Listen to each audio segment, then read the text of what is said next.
Both events, panalo rin po tayo mga believers.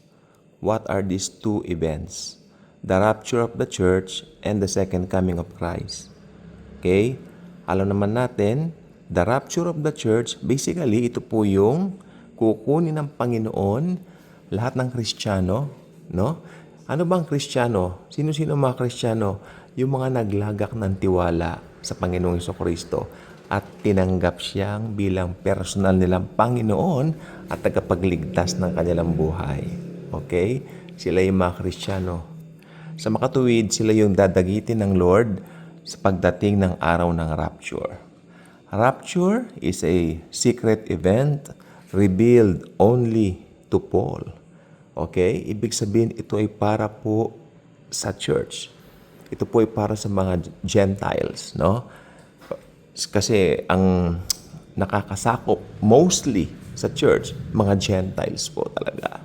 Tulad natin, I'm proud to be a Gentile, no? Dahil, yes, sa biyaya ng Panginoon ako ay naligtas. Wala akong anumang ginawa.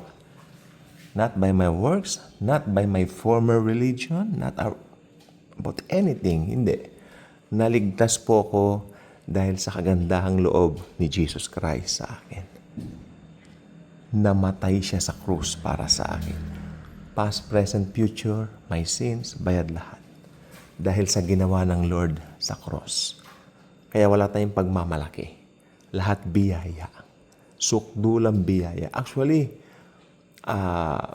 forever biyaya. Umaatikabong biyaya. No? Sila yung ira-rapture ni Jesus. Yung mga nagtiwala sa Kanya.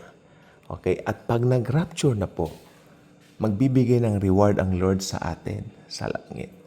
Alam naman natin ang mangyayari po sa lupa, chaos. Okay, kung napanood niyo po yung Left Behind ni Nicolas Cage, I believe ito isa sa pinakamagandang na i-present niya ng maganda yung rapture kung ano yung mangyayari. Kasi nakafocus doon yung movie ni Nicolas Cage at saka ni Jordan Sparks, saka ni Lea Thompson. No? Sila yung tatlong pangunahing bida roon. Nakafocus po yung nawala yung mga believers. Okay? Therefore, ang mga tao nagkaroon ng chaos. No? And parang nalito yung mga tao. Saan nagpunta yung maraming taong ito? Ba't nawala sila? Nakikita ninyo, nag-iiyakan sila, nagsisigawan. Hindi nila alam ang kanilang gagawin. Confused po talaga sila. Confused na confused. No? At siyempre, may isang figure na lalabas during that time. The Antichrist. Alam naman natin ang kanyang gagawin, no? At siya po ay mangunguna. Actually, he will be the last president of the whole world. Magiging presidente siya ng buong mundo.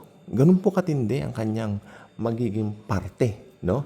At alam naman natin sa pagdating ng sukdulan ng kasama ng Antikristo at ng bula ang propetang ito ay ang Panginoong Hesus ay babalik after 7 years. No?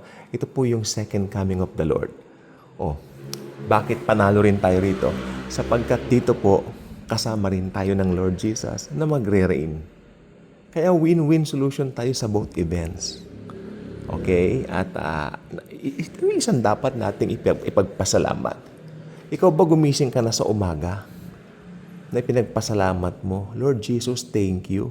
Dahil ako po ay ligtas na. Dahil saved na po ako. Dahil ako ay dadagitin mo anytime. Umabot na ba kayo doon sa puntong yon na nagpapasalamat ka dahil saved ka? Pag umabot ka roon, I can say na matured na yung Christian life mo. Dahil ang pinagpapasalamat mo na talaga yung eternity mo. Yung talagang kalagayan mo kay Lord. No? At I believe yung level mo, wow, heavy. No?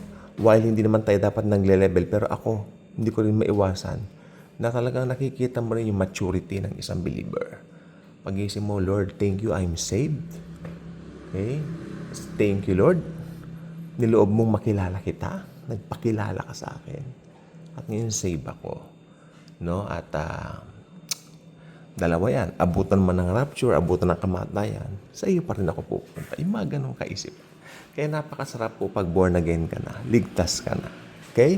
So, dahil yan, kay mag-rapture, kay mag-second coming, alam nyo, kasama po tayo doon. So, kung hindi ka pa ka-good vibes, maging ka-good vibes ka na. Subscribe na rito.